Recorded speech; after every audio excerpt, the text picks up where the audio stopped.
자, 우리가 이번 시간부터 할 건요, 이제 단원별 문제풀이입니다.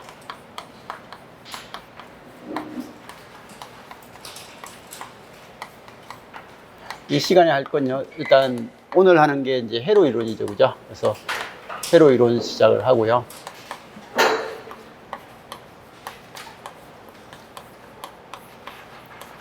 그 다음에 전기작약, 그 다음에 전자회로요.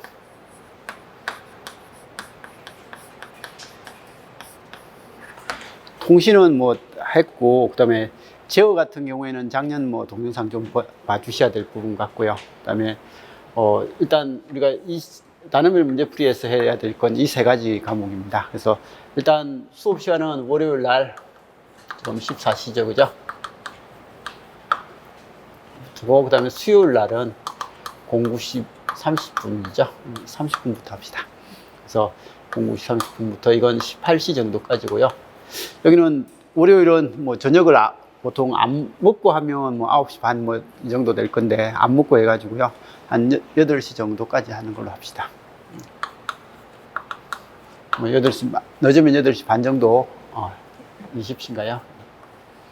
늦으면 8시 반이나 뭐 그렇게 끝나기도 하고, 저녁 안 먹고 이런 데까지 하는 걸로 합시다. 그래서 그렇게 해서 하고요. 지금 당장은 뭐 이렇게 하는 수밖에 없는 것 같고, 그리고 나중에 여유가 좀 생기면 토요일 날요. 토요일 날 09시 30분부터 해가지고 하는 것은 좀 여유가 생길 때 이게 좀 합시다. 그래서 일단 개강이니까 처음에는 이틀만 하고요. 뭐 이런 식으로 나중에 3일, 주 3일 하든지 그렇게 하도록 하겠습니다. 이건 이제 진도 보고 이렇게 정의를 하도록 하겠습니다. 자, 아무튼 지금 우리가 해야 될 게, 우리 시험이 지금 11월 말인가요? 11월 말인데 지금 벌써 이제 7월입니다. 그죠? 얼마 안 남았습니다. 얼마 안 남았고, 뭐, 지금까지 열심히 해왔지만, 뭐, 크게 이론만 하다 보니까, 별로 한 거 없이 보이지만, 그래도 지금부터 이제 하는 단원별 문제풀이 보시면서 이론 정리 좀 다시 하시고, 그렇게 해주시고, 이 단원별 문제풀이는 대부분이 이제 공모문 문제입니다. 공모문 문제하고, 이제 그 단원 뒤에 우리 기출 문제들 다 풀고, 뭐 그런 식으로 해서 수업을 해 나갈 거고요. 이게 끝나면 이제, 그 다음에 모의고사죠, 그죠? 그리고, 작년 기출 문제는요, 단원별 문제풀이 끝나고 나서 모의고사 하기 전에 한번 거기 수업을 하도록 하겠습니다. 그래서 작년 기출 문제 풀이를 한번 쭉 하고 그렇게 하도록 할게요. 그리고 단원별 문제 풀이 내부에 작년 기출 문제는 대부분 다 들어있을 겁니다. 뭐 이쪽 파트에 대한 내용은 다 들어있는데 이제 이 파트가 아닌 것들은 뭐 풀이를 못 하니까 그때 이거 끝나고 한번 쭉 수업을 하도록 하겠습니다. 자, 그렇게 해서 이제 앞으로 수업을 해 나갈 거고, 제가 토요일 날 뭐 이때는 아무래도 해야 이 시간이 좀 맞을 거예요. 이게 이제 지금 시간이 우리가 개강이 한 2주, 1주, 2주 늦어졌잖아요. 그죠? 늦어져 가지고 좀 이게 3일까지 해야 정상적인 수업이 마무리될 것 같으니까요. 조금 열심히 해주시고, 지금 회로 이론은 제가 저번 주까지 시간이 너무 없어 가지고 수업 정리를 못 해 가지고요. 직류 파트는 기출문제 추가하는 거 빼고는 안 했습니다. 그냥 공모 문제 괜찮은 문제 한 10문제 정도 추가했고, 10문제는 좀 더 되겠다, 한 20문제 정도 추가했고, 그 다음에 기출문제 우리 쪽 파트가 한 문제밖에 없더라고요. 그래서 한 문제 추가해가지고 지금 교재 작성을 했는데, 교류 파트부터는 이제 그 작년에 만들어 놓은 책에서 제가 순서가 문제를 뒤에 쌓다 보니까 좀 엉망이 되는 게 많아가지고 다시 순서 정리는 좀 할 겁니다. 순서 정리 해가지고 수업을 해 나갈 겁니다. 그래서 그런 식으로 해서 교류 파트부터는 좀 많이 바뀔 거예요. 수업 변동이 좀 될 거고요. 문제가 좀 추가되는 것도 좀 있을 겁니다. 그래서 아무튼 이렇게 하고, 이 회로 이론 파트가 지금 우리가 먼저 하는 게 회로 이론인데요. 회로 이론은 뭐 크게 직류잖아요, 그죠? 제일 먼저 나오는 게 직류 파트고요. 그 다음에 두 번째 나오는 게 교류 파트. 이 교류는 기본적인 교류 파형에 대한 부분하고 RLC, 뭐 전력 관점, 뭐 이런 거고요. 이제 세 번째로는 뭐 전달 함수 쪽이죠, 그죠?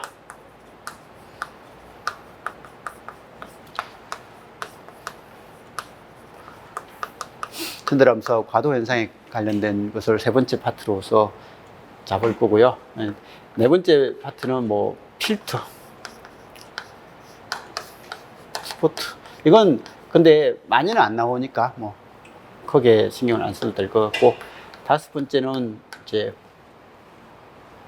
유도기랍 회로 정도를 좀 해야 될 것 같습니다. 그래서 코일 같은 유도기랍 회로 정도를 좀 해야 될 것 같고, 그다음에 아직까지 우리 시험에는 잘 안 나왔는데 전기하는 사람들은 그래도 꼭 해야 될 게 삼상이니까 이 삼상 교류에 대한 내용은 좀 추가해서 그렇게 할까 합니다. 그래서 이 근래의 시험에서는 어쨌든 이 부분이 제일 많이 나오는 파트고, 물론 기본적으로 교류도 나오지만 이 부분도 많이 나오고, 직류는 재작년은 많이 나오는데 작년은 뭐 그렇게 얼마 안 나왔죠. 그죠?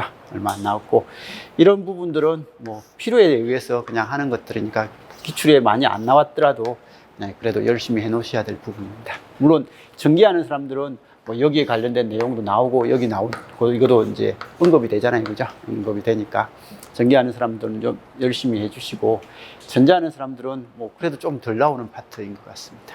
그래서 알아서 받으시면 될 것 같습니다. 아무튼 수업 이렇게 할 건데, 수업을 오늘은 제가 프린트를 나눴고, 아마 이 수업이 다음 주까지 거기 내일 수요일 해도 다 못할 내용일 겁니다. 그래서 다 못할 내용인데, 어쨌든 이거 다음 주 수요일 오실 때는 가능하면 다 풀어 오세요.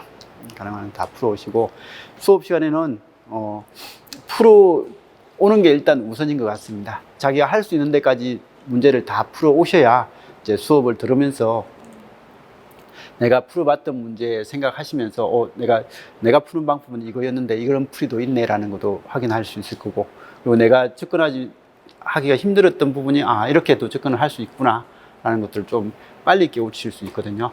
이 문제풀이 수업을 안 풀어오고 그냥 여기서 수업 들으면서 하나씩 해결해 나간다 라고 하려고 하면 수업 시간이 너무 힘들어집니다. 그러니까 수업 시간이 좀 빨리 이렇게 문제를 쭉 풀고 나가다 보니까요. 근데 뭐 제가 풀어오라는 게 다 답을 맞춰서 오라는 게 아니라 문제를 보고 고민을 한번 해보고 오라는 거예요. 그게 답이 맞든 틀렸든 그건 상관없습니다. 문제를 보고 이렇게 해서 이 풀이는 이렇게 하면 되겠구나라는 자기 나름대로의 생각 정도를 정리하고 와야 수업 듣는데 좀 많이 수월할 겁니다. 그렇게 해야 수업이 수월한 거지. 그냥 다 듣고 뭐 들으면서 이제 이해를 다 한다. 뭐 이해를 공부가 잘 돼 있는 사람들이야 상관없겠지만, 뭐 이제 시작하시는 분은 절대 그렇게 하면 이 실강보다는 그렇게 하는 사람은 동영상이 좀 나은 것 같아요. 이게 자기가 수업 듣고 좀 정리하고 다시 넘어가고 뭐 이런 게 필요하니까.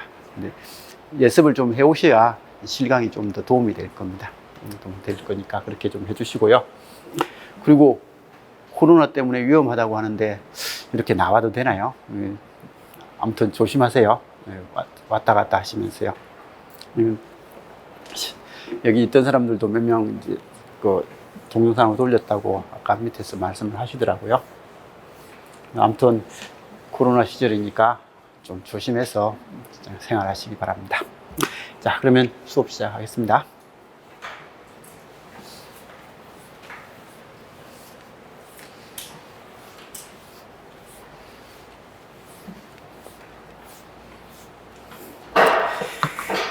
자, 문제 1번요. 직류 파트의 문제 1번입니다. 반지름이 2mm인 구리 도선에 2A 전류가 흐를 때 1.602초 동안에 도선의 단면을 통과하는 자유전자의 개수 해가지고요. 도선에 전류가 흐른다. 그죠? 그럼 이 도선에 전류 I가 흐른다. 그러면 전류 I가 흐를 때 이 전류가 흐른단 말은 전자가 이동하는 거잖아요. 그죠? 물론 전자는 반대로 이동하지만 우리는 그냥 이 방향으로 이동한다고 생각을 하고, 전자가 이동을 해서 전류를 만든다라는 그런 내용입니다. 그때 이 단면을 통과하는 전자의 개수 같은 거 묻는 문제는 그냥 패턴이 정해진 패턴입니다. 우리가 전류라는 말의 정의는 뭐예요? I는 dT분의 dQ인데, 그죠? 이 직류 파트의 경우는 그냥 일정하게 흐르니까 원래는 dT분의 dQ지만 그냥 T분의 Q로 보시면 되고, 그죠?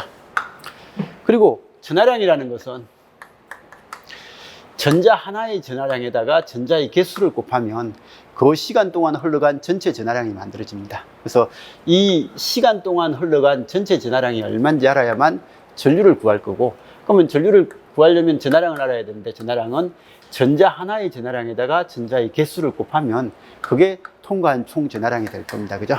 그래서 전하량이 될 거다라는 이 관계입니다. 그래서 Q는 N이라는 것과 Q는 I는 dT분의 dQ, 아니면 Q는 IT. Q는 IT라는 이런 공식 두 가지를 그냥 적절하게 써가지고 이 개념을 좀 정의를 하시면 됩니다. 그래서 실제 시험 문제는 Q는 N이고 Q는 IT니까 지금 주어진 게 전하량은 그냥 아는 거고, 그 다음에 시간은 뭐고요?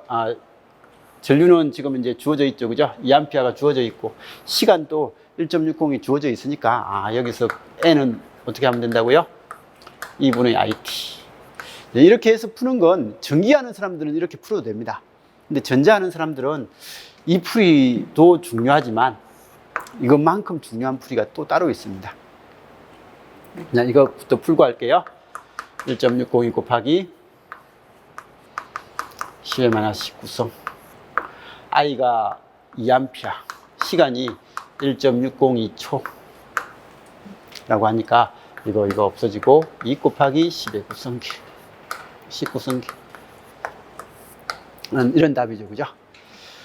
근데 이건 전기하는 사람들은 이렇게 푸는 게 오히려 이제 이 풀이의 의미로서도 중요하죠. 그죠? 그리고 이 공식 근래에 우리는 중요합니다. Q는 N이요.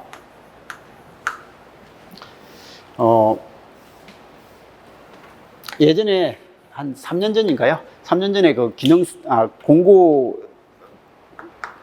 학생들 그 공무원 시험 보는 문제 중에 한 문제가 전자의 전하량이 1.6 곱하기 10의 마이너스 19성이다.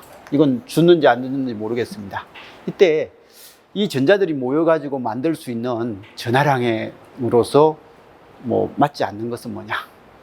라고 그렇게 해가지고 보기가 3.2 곱하기 10의 마이너스 19성, 4.8 곱하기 10의 마이너스 19성, 5.4 곱하기 10의 마이너스 19성, 6.4 곱하기 10의 마이너스 19성, 이런 식의 보기가 나왔다는 거죠. 그러면 그런 보기가 나왔을 때 그 의미가 전자 하나의 전하량이 요거니까 전자는 양자화되어 있다는 거죠. 알갱이화되어 있다는 거죠. 그래서 이 전하량을 만들 때는 전자의 개수만큼을 곱해서만 만들어지는 거니까 이게 2개가 되면 3.2, 3개가 되면 4.8, 4개가 되면 6.4, 이런 식으로 정수화 딱 되어 있는 개수로서 딱 정해져 있는 거지, 전자가 3.5개 있는 이런 개념은 없더라. 그래서 이런 개념은 없어가지고 Q가 N이, 이 N이 정수화된 값이다 라는 그런 형태의 문제가 근래 이제 공무원 시험 같은 데서 나오고 있습니다. 이 개념은 중요합니다. 전자는 알갱이화되어 있고 양자화되는, 개수화되는 거지, 이게 몇 점 몇이라는 이런 개념은 없다. 그래서 전하량도 그래서 몇 점 몇이라는 그런 전하량은 없다는 거죠. 그죠? 1.5개의 2 이런 전하량은 존재하지 않는다. 이런 것들이 근래에 이제 나오는 형태입니다. 이런 것도 좀 봐주시고요. 그리고 이제 전자하는 사람들은요, 이것도 좀 같이 기억을 해 놓으세요. 1A의 전류가 흐른다라고 하면 몇 개, 1초 동안 전자가 몇 개 흘러가는 거냐 라는 이런 개념 정도는 기억을 좀 해두시고요. 1A는 좀 전에도 했듯이 전류는 T분의 Q죠. 그죠? T분의 Q고, 근데 1초 동안이니까 1분의 N이다. 근데 우리는 이 값을 알고 있으니까 N은 2분의 1 해가지고 이게 1.602 곱하기 10의 마이너스 19성분의 1이다 라고 하는 이 수치 정도는 좀 기억을 해 놓으시고요. 이게 얼마라고요?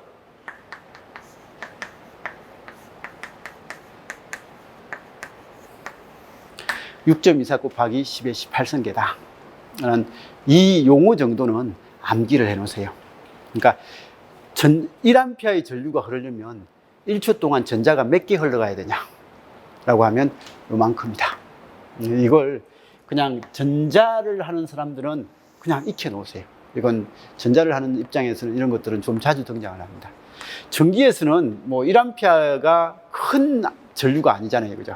엄청 큰 전류는 몇천 암페어까지도 흐르고 막 이렇게 하니까. 근데 이제 전자에서는 1암페어의 기준을 가지고 하는 것들이 생각보다 많습니다. 이거 이상 흐르는 전류가 거의 없거든요. 그래서 이런 거니까 전자의 개수가 요만큼이다. 그래서 이런 것들을 가지고 요거요. 이거 10V인데요. 25입니다. 이때 이 도선의 단면을 1초 동안 통과하는 전자의 개수 몇 개냐? 라고 그렇게 물어요. 그럼 여기는 10V에 25mm니까 전류 I가 얼마라고요? I는 20분의 10 해서 0.5A죠? 그러면 0.5A의 전류가 흐르려면 전자가 몇 개 흘러가야 되냐? 1초에. 그럼 분명히 이 공식을 가지고 쓰면 됩니다. Q는 N에 Q는 IT 이렇게 쓰면 되는데, 근데 전자하는 사람은 나중에 학생들을 가르치다 보면 이게 좀 필요해요. 필요하니까 1초에 1A의 전류는 1초 동안 6.24 곱하기 10의 18승이니까 2분의 1A니까 저기에 반, 3.12 곱하기죠. 3.12 곱하기 10의 18승. 이런 식의 값을 좀 만들어낼 수 있게끔 해주시면 좋겠다는 거죠. 이게 기능사에 많이 나와요. 기능사에 많이 나오는 형태니까 좀 나누시기 바랍니다. 아무튼 이건 Q는 IT하고 Q는 N이라는 이 공식은요,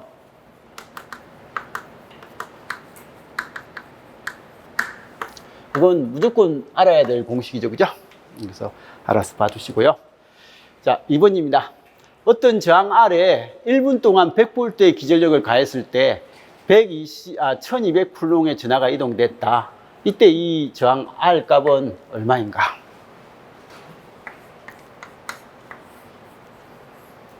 R을 물어봤어요.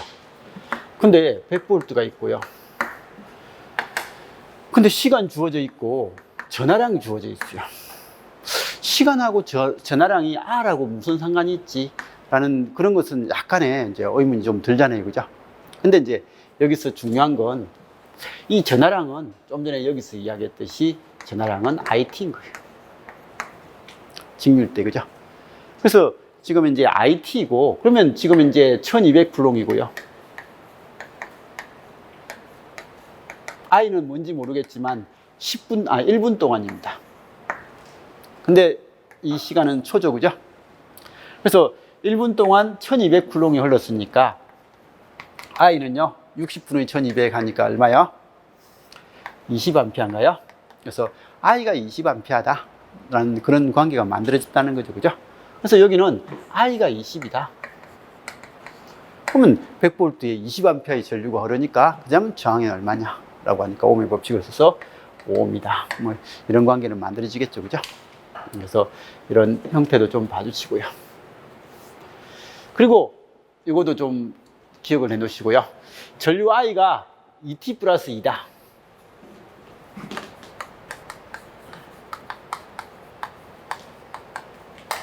이런 전류가 흐를 때, 전류가 일정한 게 아니라 이제 시간에 따라서 변동하고 있습니다.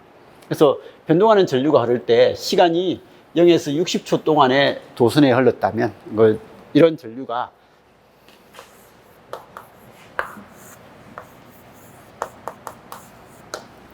이거죠.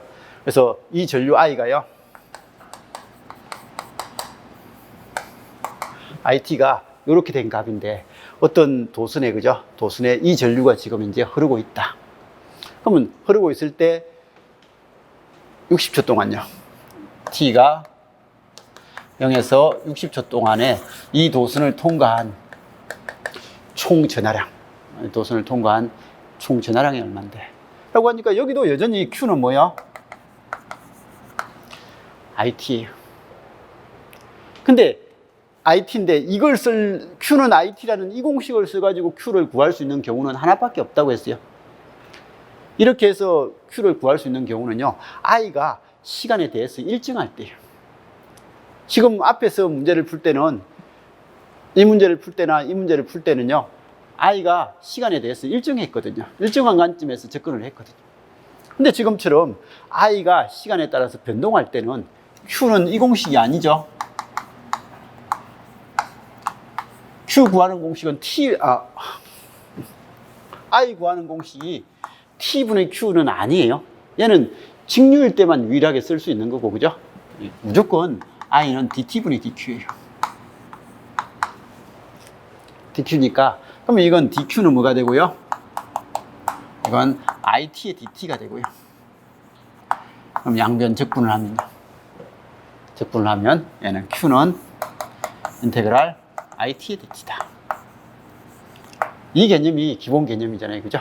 그래서 전류의 기본 개념은 이게 아니라, 이게 아니고 이거죠. 그죠? 그래서 이렇게 되는 이게 전류의 기본 개념입니다.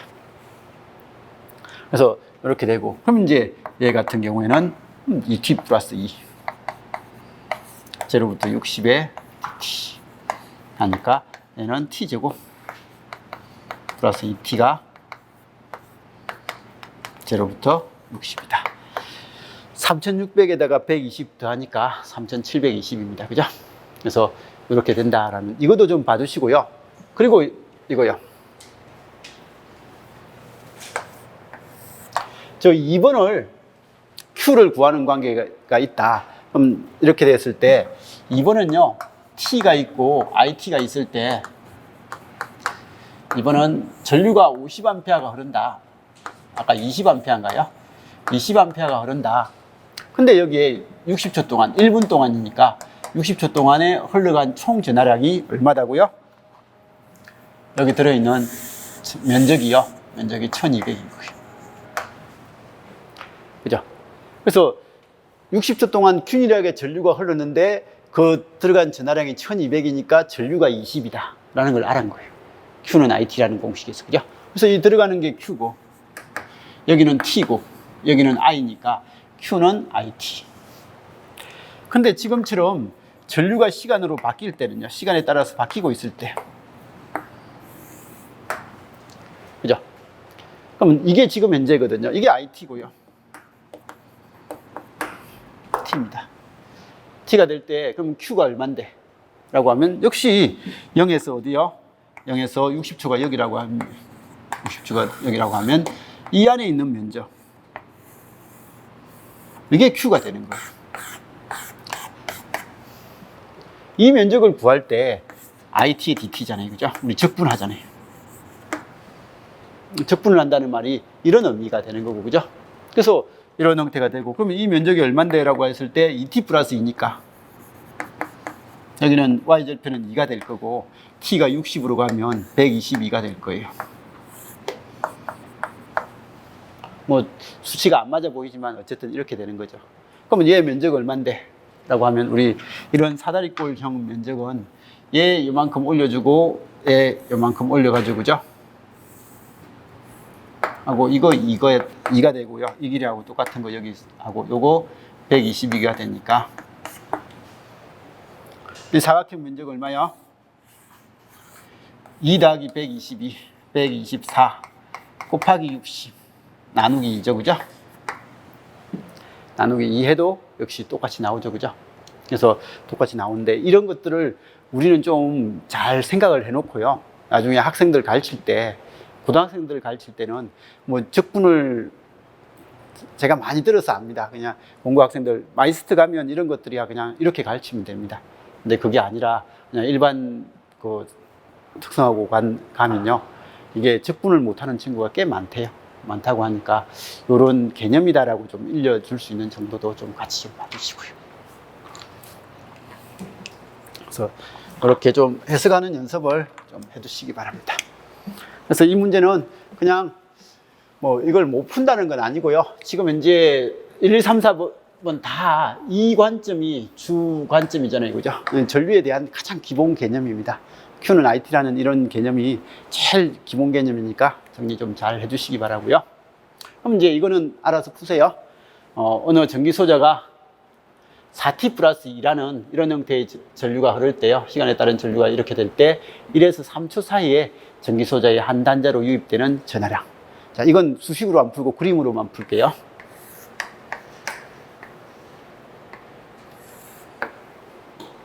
y절편이 2고요 4t 플러스입니다. IT는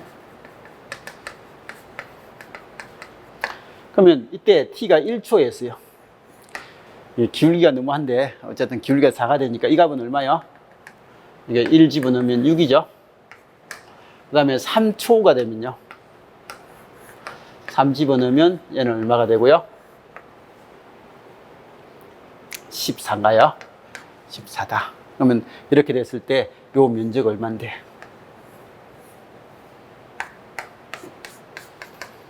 라는 그런 형태고, 그죠? 그러면 이거 똑같이 여기 14, 6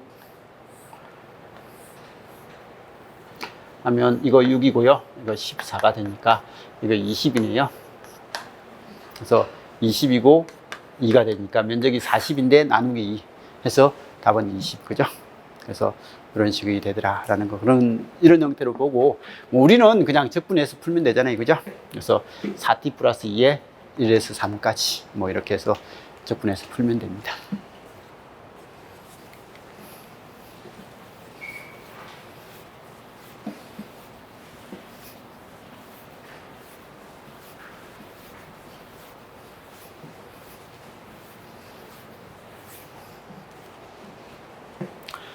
자, 반경이 1mm고요. 길이가 58m인 구리도선 양단에 직류전압 100V가 인가되었다. 이때 이 구리도선에 흐르는 직류 전류로서 옳은 것은이라고 되어 있습니다. 그래서 이런 문제가 나오면 어쨌든 이 도선이 저항이라는 거예요. 길이가 L이고 단면적이 A이고 고유저항이 로일 때 도선 저항은 로의 A분의 L이다. 그래서 이런 관계가 어쨌든 이 저항 관점입니다. 그죠? 그러면 이게 저항이니까 이 문제는 여기 100V 전압이 있다. 근데 도선이 연결되어 있으니까 도선 저항, 이 도선 저항을 R이라고 하면요, R이라고 하면 도선 저항이 존재할 거고, 그때 도선 저항을 알면 전류 I야. 그냥 R분의 V다. 그래서 구하면 된다. 뭐 이런 내용이 다잖아요. 그죠? 그래서 이런 형태가 된다. 그럼 이제 이때 저항을 구하면요, 저항을 구하면 이 구리도선은 균일한 단면을 가지고 있고 단일 도체로 반경이 도선 전체에 걸쳐서 일정하고 구리도선의 도전율은 요거다. 5.8 곱하기 10의 마이너스 10의 7성인가요? 10의 7성이다 라고 하고 파이는 3.14다. 그럼 여기는 로 5.8 곱하기 도전율입니다. 5.8 곱하기 10의 7성 시멘스 또는 모 포메타죠, 그죠? 그리고 고유저항 로는 도전율의 역수죠. 그래서 도전율의 역수다 라는 이건 아니까 5.8 곱하기 10의 마이너스 7성. 면적은 얼마죠? 반경이 1mm네요. 파이 R 제곱. R이 10의 마이너스 3성이니까 제곱을 하면 10의 마이너스 6성이고요. 그 다음에 길이는 얼마요? 58.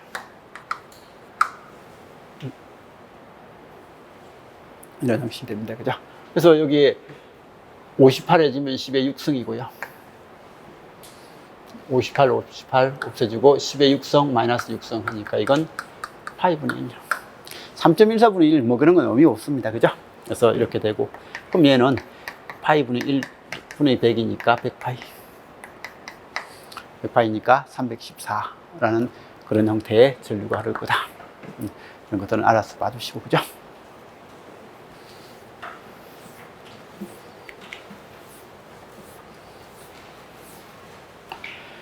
자, 굵기가 일정한 원통형 도체를 최적은 고정시킨 채 길게 늘려서 지름이 절반이 되도록 하였다. 이 경우에 길게 늘린 도체의 저항값은 얼마인가 라고 되어 있습니다.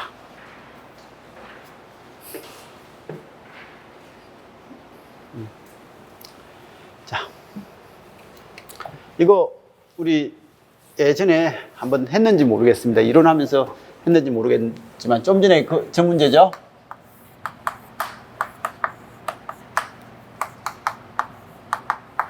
길이가 L이고요.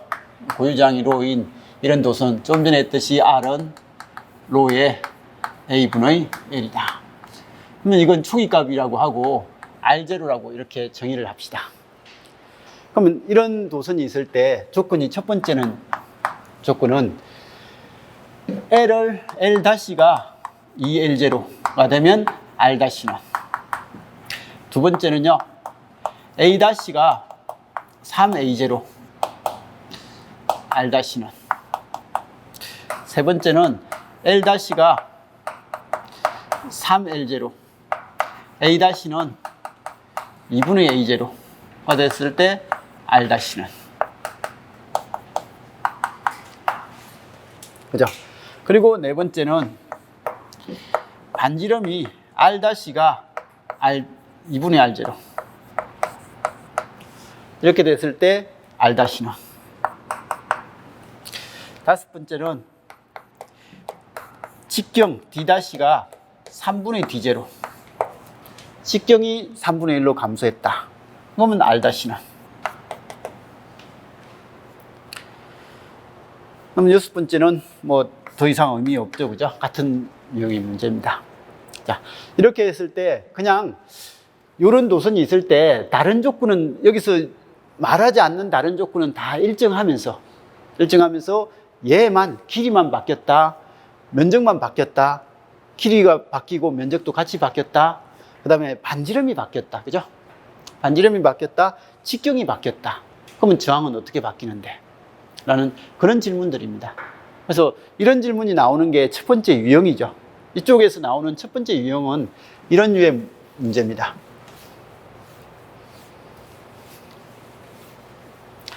우리 시험에 유독 안 나오는 파트입니다.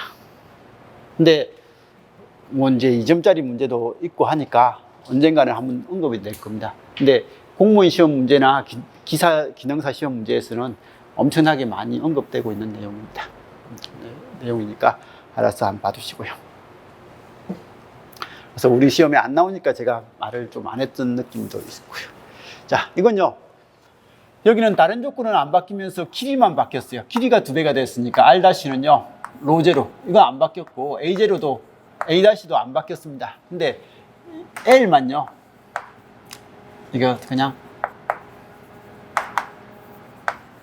다시라고 처음엔 적을 거예요. 근데 이건 안 바뀌었으니까 로제로, 면적은 안 바뀌었으니까 A0, 길이만 2배로 늘어났으니까 2L0 하니까 2에 로제로에 A0분의 L0가 돼서 2R0. 그래서 초기 저항보다 2배가 커졌죠, 그죠? 2배가 커졌다. 이건 뭐 충분히 해석 가능한 거고요. 그럼 이제 면적이 3배가 증가했으면요, 얘는 저항률은 변화가 없고요, 면적이 3A0로 커졌다는 거죠. 길이 변화가 없다는 거죠. 그래서 이건 3분의 1에 로제로에 A0분의 L0 해서 3분의 1 R0. 뭐 이렇게 적는 거야 충분히 할 수 있겠죠, 그죠? 근데 이제는 길이가 3배가 됐고요, 단면적이 반으로 줄었어요. 그러면 여기는 로에 2분의 A0분의 3L0 이런 형태니까 이거 2분의 1분의 3이니까 6이죠.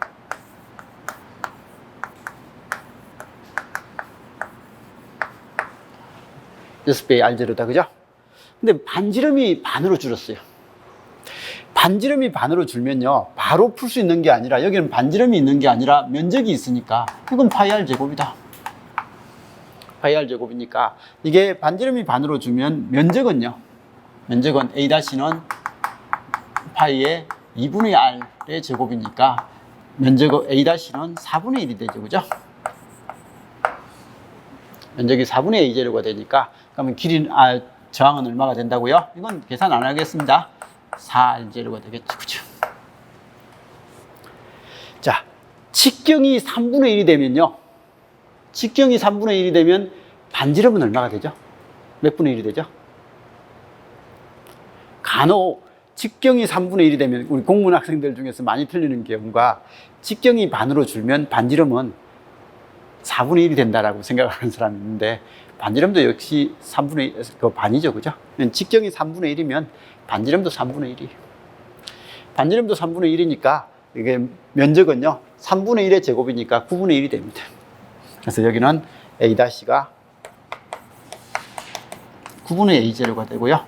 그러면 R-는 9R0가 된다.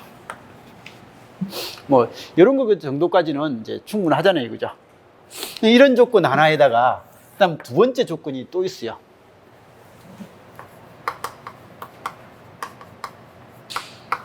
이 도선에서 V가 일정하대요. V는 뭔데? 라고 하면 전압은 아니에요. 전압은 아니고 뭐요? 이 도선의 최적이요. 면적에다가 길이를 곱하면요. 촉이 최적인 거예요. 촉이 최적인데 얘를 길게 당겼다.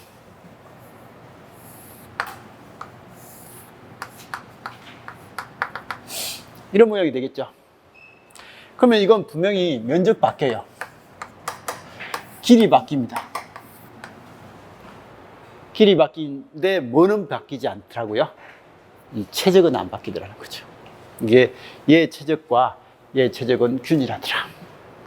그래서 이게 V-는 A-L-인데 이게 A0, L0하고 같더라. 이게 최적은 일정이라는 그런 상황이죠. 그죠? 그래서 이런 상황에서 나오는 문제들이 있습니다. 그러면 이런 문제가 있을 때 이때 그러면 첫 번째, 여기도 첫 번째입니다. L을 3배가 되게끔 잡아당겼다. 그래서 L을 3배가 되게끔 잡아당겼다. 즉 L-가 3L0다. R이 어떻게 되냐? 두 번째는 면적이 반이 되게끔 잡아당겼다. R이 어떻게 되냐? 그 다음에 세 번째는 반지름이 반이 되게끔 이렇게 잡아당겼다. 저항은 어떻게 되냐? 네 번째는 직경이 루트 2분의 1이 되게끔 잡아당겼다. 저항은 어떻게 되냐?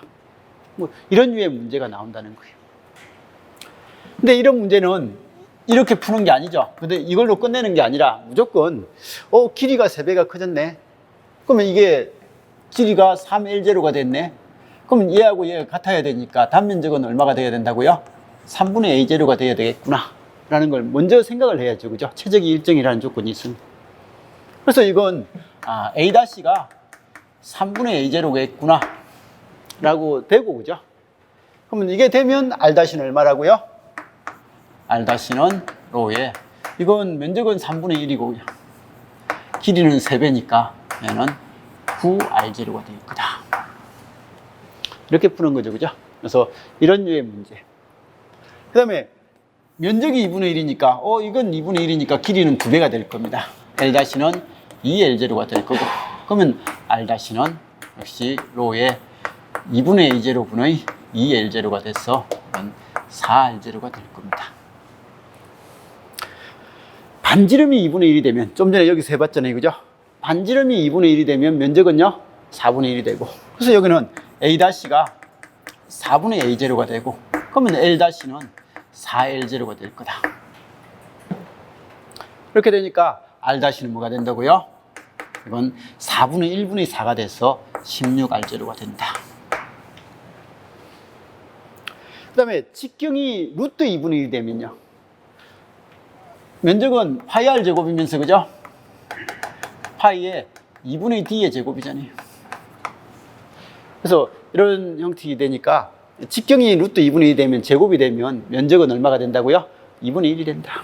그래서 A-가 2분의 A0가 되고, 그러면 L-는 2L0가 될 거고, 그러면 2분의 1분의 1이니까 R-는 4R0가 될 거다. 이런 류의 문제들은 뭐 자기 정리를 잘 해서 만들어 놓는 게 중요한 거겠죠. 그죠? 그래서 이렇게만 해놓으면 뭐 크게 문제될 내용은 없습니다. 자, 그래서 굵기가 일정한 원통형의 그 도체를 최적은 고정시킨 채 길게 내려서 지름이 절반이 되도록 했다. 이 경우에 길게 내린 도체의 저항값. 자, 이거죠. 지름이 절반이다라는 단어가 중요하고요. 최적을 고정시킨 채라는 이 단어가 중요한 거죠. 그죠? 그래서 저기 왼쪽에 있는 V1정. V1정을 해놓고, 그 다음에 지름이 절반이 됐다는 말은 직경이 2분의 1 D0가 됐으니까 면적은 4분의 A0가 되겠죠. 그죠? 그럼 길이는 4L0가 될 거고요. V가 일정이니까. 그래서 V가 일정이고, 그럼 저항은 몇 배가 된다고요? 16배가 될 거다. 라는 그런 내용이죠. 그죠?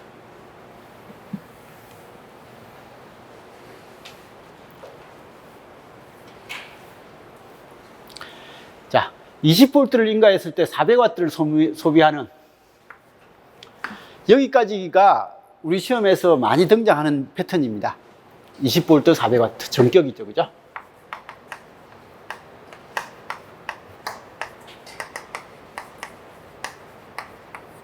전격이라고 합니다. 그래서 전격이 주어지면요, 그 주어지는 것 때문에 바로 I를 구할 수 있어요. 특별하게 이제 교류가 되면 미상관계를 따져야 되겠지만 직류니까 전력은 전압하고 전류의 곱이다.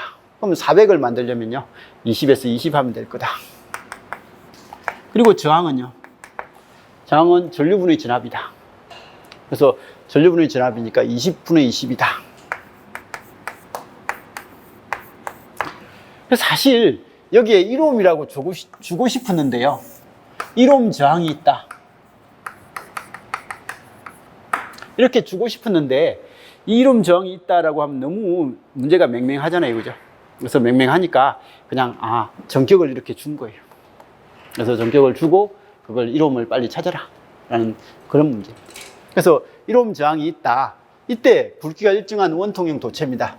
도체 형식으로 1옴 저항이 있다. 역시 뭘 변하시지 않게요, 최적 일정하게 유지하고, 지름이 절반이 됐네요. 그죠? 지름이 절반이 되니까 면적은 4분의 1이고, 앞에 문제하고 이제 똑같아졌잖아요. 그죠?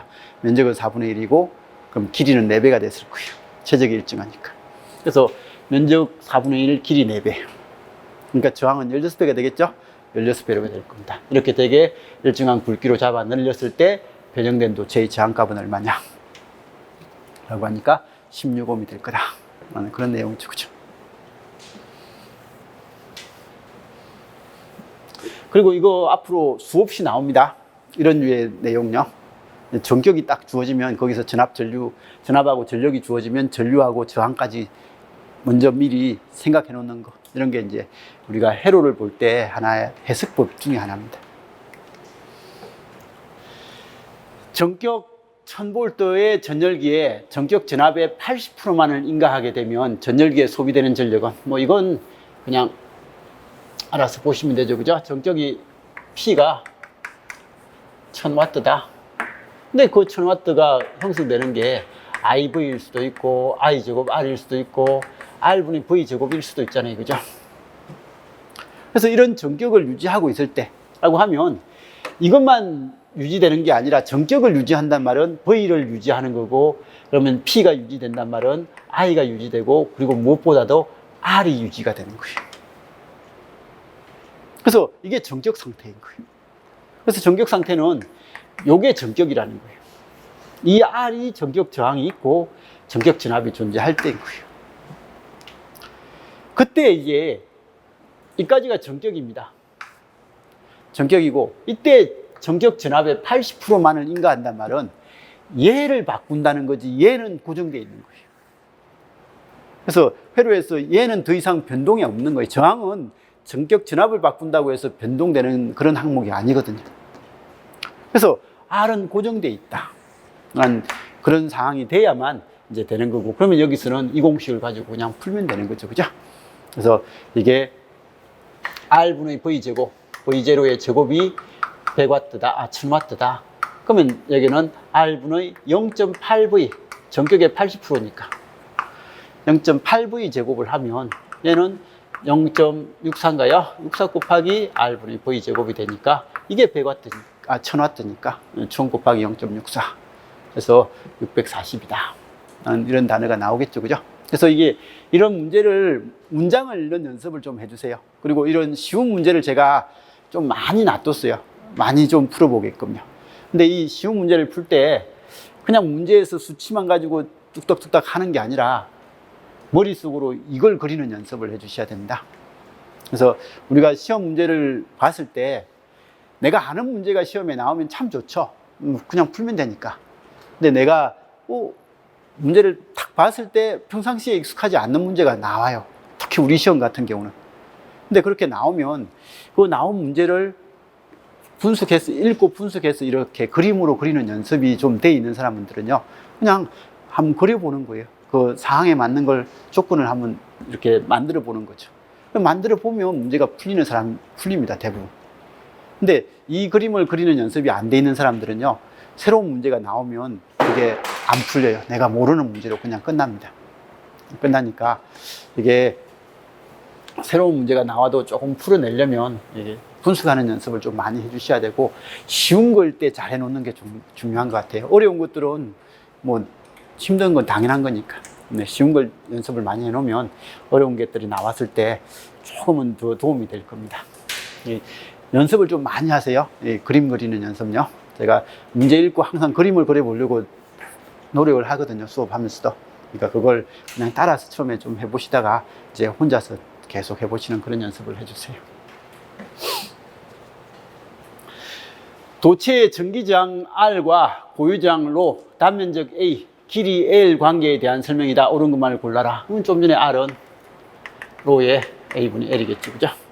첫 번째, 전기저항 R은 고유저항 Rho에 비례한다 라고 하니까 R은 Rho에 비례한다. 전기저항 R은 단면적에 비례한다. 이 말도 아니네요, 그죠? 반비례한다. 전기저항 R은 길이에는 비례하네요, 그죠? 길이에는 비례한다. 도체의 길이를 n배 늘리고 얘를 n배 늘리고요. 그리고 단면적은 n분의 1로 한다. 이렇게 하면 n분의 1분의 n이니까 감소시키는 경우에 전기저항은 R은 n제곱배로 증가한다 라고 그렇게 되어 있죠, 그죠? 그래서 이것도 맞는 것 같습니다, 그죠? 이것만 틀렸습니다. 역시 똑같은 문제입니다. 일반적으로 도체의 전기저항을 크게 하기 위한 방법으로서 옳은 것만을 모두 골라봐라. 자, 1번은 맞나요, 틀리나요? 저기요, 도체의 온도가 증가하면 전기저항 커지나요? 아, 온도가 증가하면 커지나요? 이걸 어떻게 알아요? 저기요, 이 근거는? 안 들려요?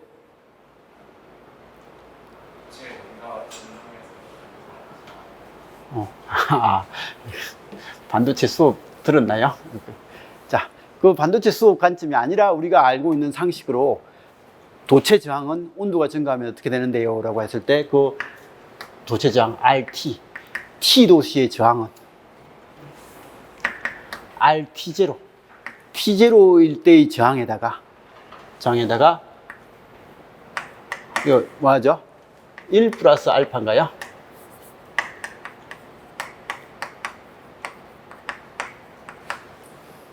이런 공식이 있나요? 그래서 이게 저항의 온도, 그 도체의 온도 계수죠, 그죠? 그 저항체의 온도 계수가 이렇게 되고, 동일 경우에는 이 온도 계수가 234.5 플러스 T0분의 1이죠. 그래서 234.5 플러스 T0분의 1, 이거 T0입니다. T0분의 1이라는 이런 형태가 되거든요. 어쨌든 이게 양수예요. 이게 양수가 되니까 이 값이 양수가 되고요. 그러면 1보다 커지잖아요, 그죠? 이거 맞나요? 이게 뭔가 공식이 이상하다. 1 플러스 알파 T0. 이런 공식 같아요, 그죠? 그래서 이런 형태의 공식 같은데, 아무튼 여기 RT0 플러스 그다음에 이제 이게 1보다 조금은 큰 값이 되니까 여기서 저항값이 조금은 커진다라고 그렇게 이야기를 하죠, 그죠? 그래서 이런 형태의 저항값이 있다라는 것 정도는 좀 봐주시고, 그래서 도체는 보통 온도가 증가하면 증가할수록 저항이 증가한다라고 그렇게 하는 걸 익혀놓는 것도 필요해요. 이게 도체 저항입니다. 뭐 기사 시험 볼 때는 맨날 등장하는 용어입니다. 예, 또 도선 저항 같은 거 이야기할 때 나옵니다. 자, 어쨌든 전기 저항은 크게 하는 것은요, 도체의 온도를 높이면 그 저항은 커진다. 우리 예전에 하면서 이런 이야기도 했습니다. 그래서 온도 T에 대해서 저항 R은요, 도체는 저항이 작은데 온도가 증가하면 증가할수록 조금은 증가한다. 근데 반도체는 온도가 증가하면 증가할수록 감소한다. 그죠? 감소한다. 뭐 이런 이야기를 한 적이 있을 겁니다. 그래서 이런 것 정도는 같이 좀 봐두시고요. 그 다음에 도체의 길이를 짧게 하면요, 저항값은 작아지고, 그죠? 단면적을 작게 하면 저항은 커지고, 도전율이 큰 금속.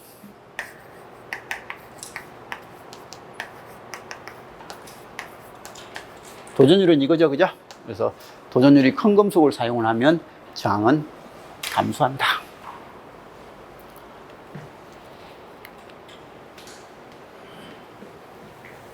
그래서 맞는 건 기억하고 디귿인가요? 자, 고유저항의 단위는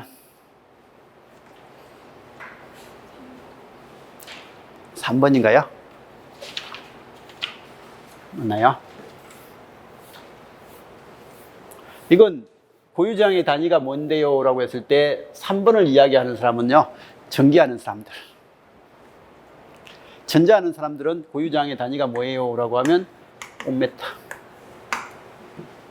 이런 것들도 좀 같이 봐주셔야 되죠. 그죠? 그래서 실제로 고유저항의 단위는 뭐 일반적인 전자공학에서는 이렇게 나와요. 이렇게 나오는데 하도 전기에서 이제 실용적으로 많이 이야기하다 보니까 3번 보기가 나온다고 했죠. 그죠? 옴 퍼 메타 아닙니다. 2번 보기 아닙니다. 옴메타가 고유저항의 단위입니다. 그래서 R은 로의 A분의 L이다 라고 해서 이거의 단위가 뭐냐 라고 하면요, 얘를 지어야 나머지 회로를 수식 정리하면 되는 거예요. 그럼 로는 R의 L분의 A다. 그러면 얘 단위가 R은 옴이고 L은 메타고 면적은 메타 제곱이다. 그래서 우리는 옴메타다. 이렇게 단위를 물어보는 문제들은 다 수식을 물어보는 거죠. 수식, 걔가 들어가는 수식이 뭔지를 가지고 단위를 물어보는 것들이. 그래서 그 수식을 찾아서 쓰시면 되고요. 그리고 이제 두 번째는 전기에서는 이 공식까지 적는데 도선이거든요. 도선의 길이는 뭐 메타 단위를 해도 큰 문제는 없습니다. 킬로메타가 더 많지만, 그죠? 그래서 얘가 저항은 옴이고요. 이 길이가 어떤 책에서는 메타, 어떤 책에서는 킬로메타라고 적히기도 해요. 그리고 이제 이 단면적은요, 이걸 메타 단위로 단면적을 하면 너무 작잖아요. 그죠? 너무 작으니까 얘를 밀리미터 단위로 단면적을 표시하는 경우가 많다는 거죠. 그래서 많으니까 이 고유저항의 단위는 옴 곱하기 메타 분의 밀리미터 제곱, 아니면 킬로메타 분의 밀리미터 제곱, 이런 식으로 해서 답을 내기도 합니다. 그래서 실무에서는 이런 걸 많이 쓰죠. 그죠? 전기 쪽의 실무에서는 이런 단위를 많이 쓰고, 그 다음에 그냥 이론칙에서는 그냥 다 이걸 쓰는 거죠. 그리고 도전율은요, 그러면 얘 역수니까 모 메타 분의 1이다 라고 그렇게 하면 되는, 옴 메타 분의 1이다 라고 하는데, 이거는 또는요 지멘스 퍼 메타죠. 그죠? 그래서 지멘스 퍼 메타대로 하면 된다.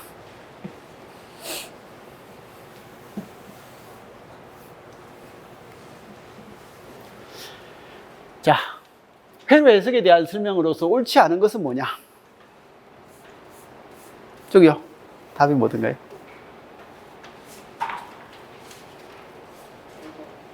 1번인가요? 1번인가요? 1번이 왜 틀렸어요? 네? 교류해서는 안 돼요, 중첩유 정리가? 너 교류해서 많이 했는데? 답은 뭔데요? 종속 전원이 들어가면 중첩유 정리가 안 돼요? 나 종속 전원 들어갈 때도 했는데. 우리 종속 전원 있을 때 소스 2개 있으면 중첩유 법칙으로서 하지 않았나요?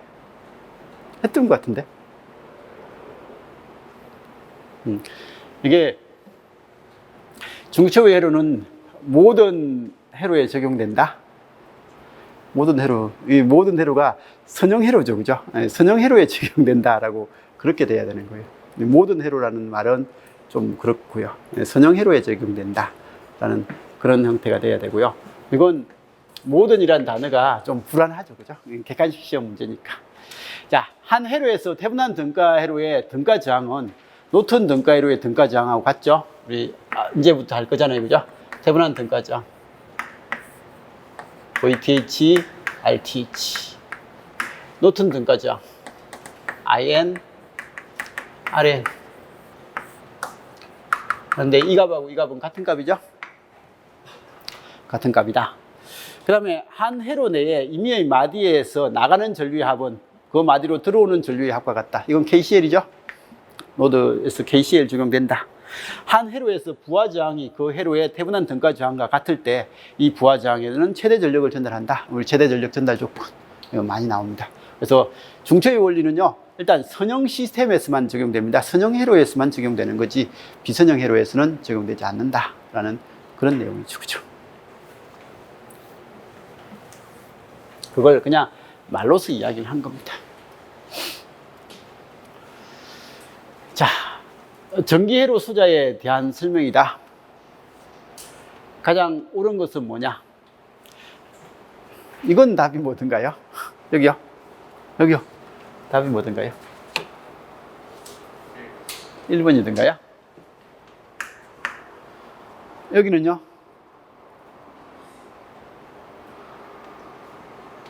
아, 여기는요? 1번이든가요? 2번이든가요? 그 뒤에는요? 1번이든가요? 1번이든가요? 자, 저항소자는 에너지를 순수하게 소비만 하고 저장하지 않는다. 이건 틀린 말은 아니죠, 그죠? R은 순수하게 소비만 하잖아요, 그죠? 저항은 소비만 한다. 축적하지 않는다. L이나 C는 축적을 하는데 반해서 R은 소비만 합니다. 그래서 순수하게 R은 소비만 한다라는 거, 이건 확실하게 맞습니다. 이상적인 독립전압원의 경우는 특정한 값의 전류만을 흐르게 한다. 이 사람이요? 이상적인 독립전압원은 무조건 특정 전압만 내주죠. 전류가 뭐가 될지 몰라요. 그리고 10V 이 저항 0.15 전류 얼마 흘러가요? 100A 흘러가요. 1호 전류 얼마 흘러가요? 10A 흘러가요. 15 1A 흘러가고요. 105 0.1A 흘러가죠. 전류는 뭐가 흘렀지 모르지만 뭐는 일정하다고요? 전압은 일정하다. 이게 이상적인 전압은.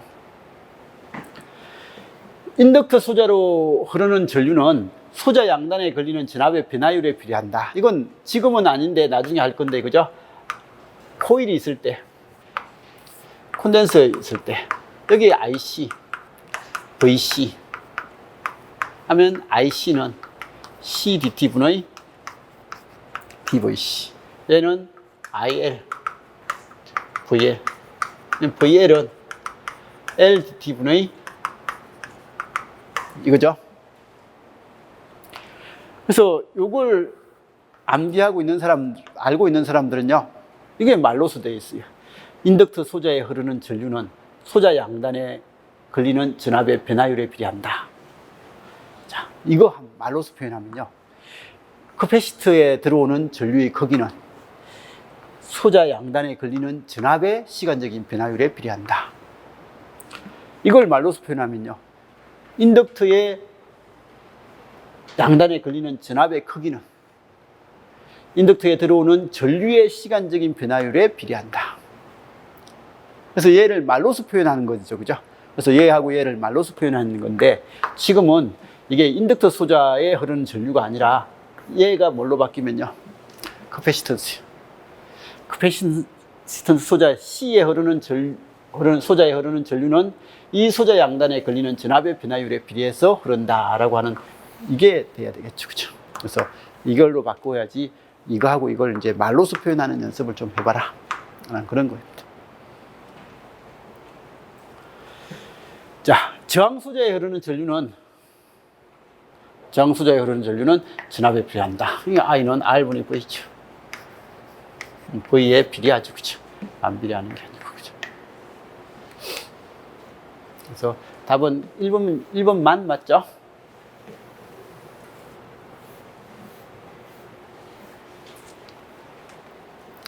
자, 전류원과 전압원의 특징에 대한 설명이다. 옳은 것만을 모두 한 골라봐라. 라고 그렇게 이야기를 했습니다. 이상적인 전류원의 내부 저항은, 이상적인 전압원의 내부 저항은. 자, 이게 일반적인 전압원. 그죠? VTH를 적었지만 일반적인 전압원은 이거. 이상적인 전압원은 이거. 일반적인 전류원은 이거. 이상적인 전류원은 이거. 이거죠, 그죠?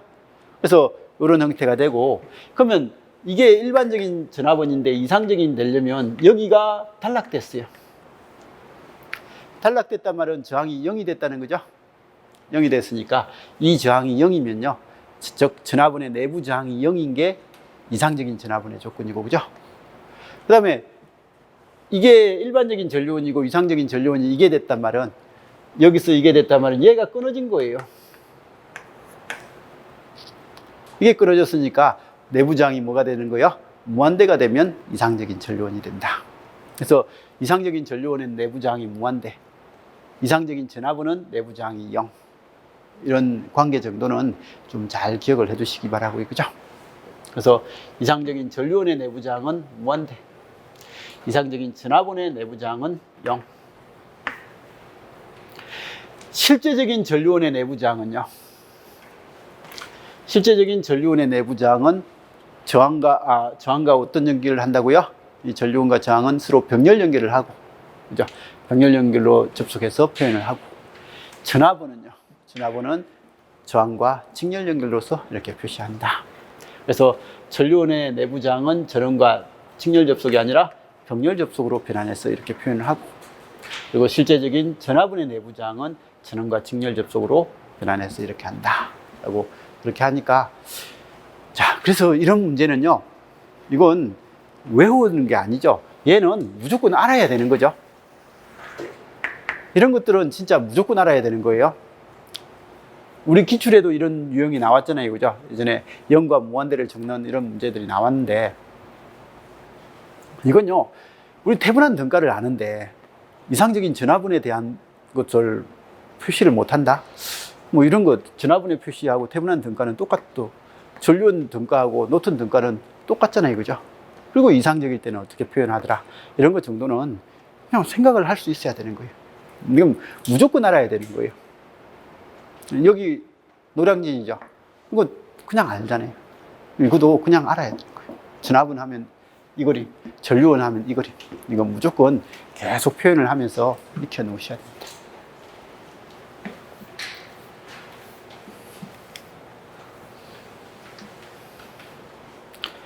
자, 답은 이 문제 한번 풀어보세요. 답이 뭐예요?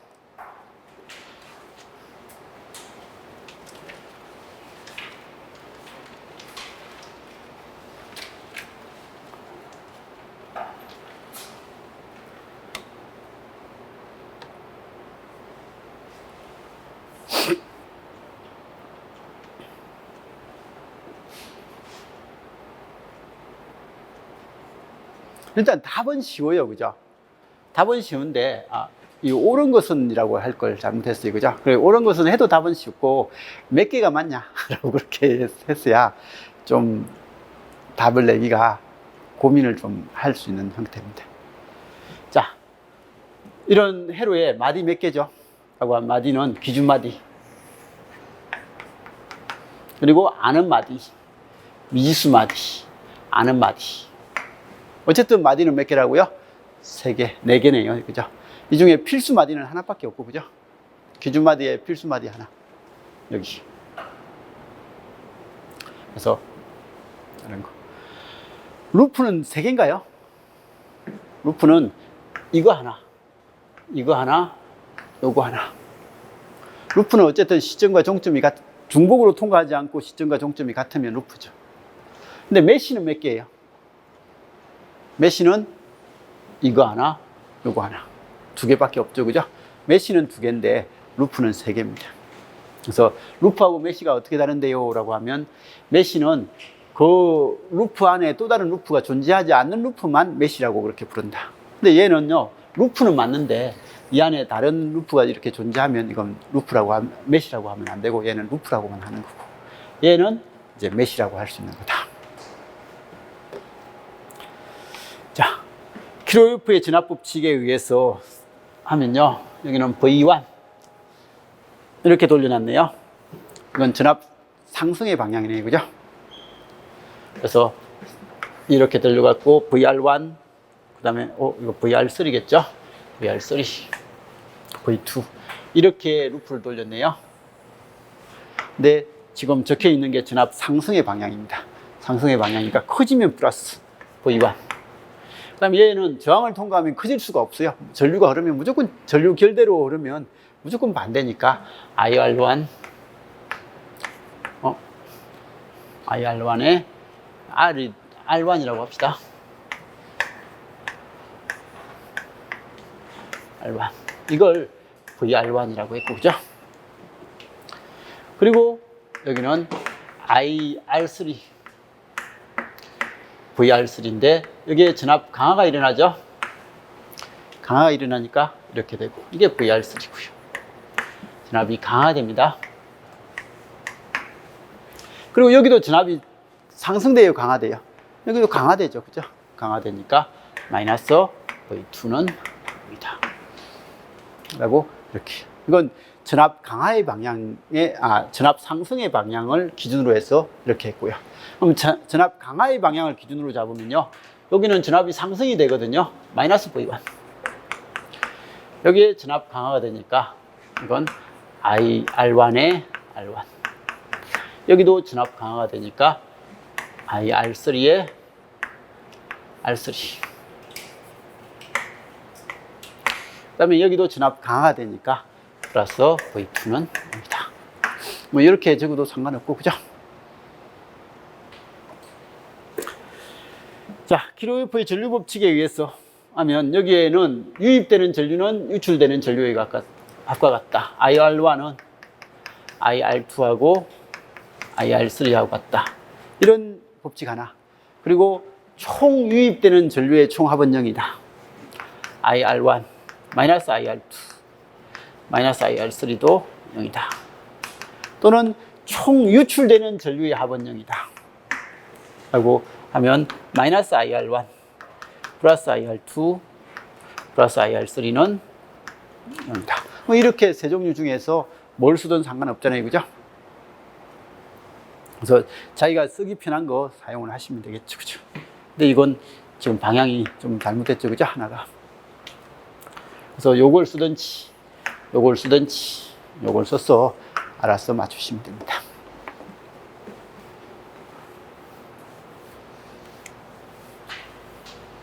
자, 그러면 이제 회로 관점이 나왔네요. 조금만 쉬었다가